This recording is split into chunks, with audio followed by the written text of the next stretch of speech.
Hello guys, welcome to my mini vlog. আজকে ছিল চতুর্থী। আমি আমার ফ্রেন্ডসদের সাথে গেছিলাম। ফ্রেন্ডস মানে এই চারজনই ছিল, বাকি কারোর হয়নি। প্রথমেই আমরা চলে গেছিলাম তালা প্রত্যয়ে ঠাকুরটা আমার বেশ সুন্দর লেগেছে। তারপর আমরা জগৎ মুখার্জি পার্কের এআই দুর্গা দেখতে গেছিলাম। এআই থিমটা যথেষ্ট সুন্দর ছিল, মায়ের মুখ তো আরোই মিষ্টি ছিল। যাই হোক, তারপর আমরা চলে গেছিলাম বাগবাজার সার্বজনীন। ঠাকুরটা তো বেশ প্রত্যেকবার মতো সুন্দরই ছিল। নেক্সট আমরা গেছিলাম কুমোরটুলি পার্কের মায়ের প্রতিমাটাও বেশ সুন্দর ছিল, ব্রহ্মচারিণী রূপে ছিল। দেন আমরা চলে গেছিলাম আহিরটোলা সার্বজনীনে একটু ভিড় ছিল অন্যগুলোর তুলনায়, কিন্তু মায়ের মুখটা বিশাল সুন্দরী ছিল।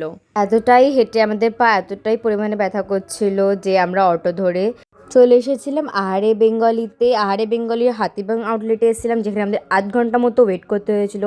দেন আমরা জায়গা পেয়েছিলাম। দেন আমরা অর্ডার করেছিলাম দুটো চিকেন থালি, যেটা খুব ভালোই ছিল খেতে।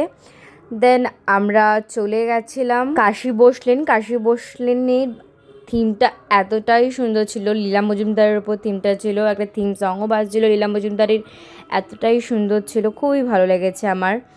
এরপর আমরা গেছিলাম ওখান থেকেই পাশে একটা কোনো প্যান্ডেল ছিল, আই গেস দর্জিপাড়া, মনে পড়ছে না ঠিক। যাই হোক, ওটাও সুন্দর ছিল। নেক্সট আমরা গেছিলাম হাতিবাগান সার্বজনীনের মায়ের মুখটা তো মানে এতটাই সুন্দর ছিল, দেখতেই পাচ্ছ কত সুন্দর লাগছে মাকে। এরপরে আমরা গেছিলাম নলিন সরকার স্ট্রিটে ঠাকুরটাও আমার খুব ভালো ভালো লেগেছে, আর প্যান্ডেলটাও, দুটোই এত সুন্দর লেগেছে। আমার ফেভারেট মায়ের প্রতিমা নলিন সরকার স্ট্রিটেই।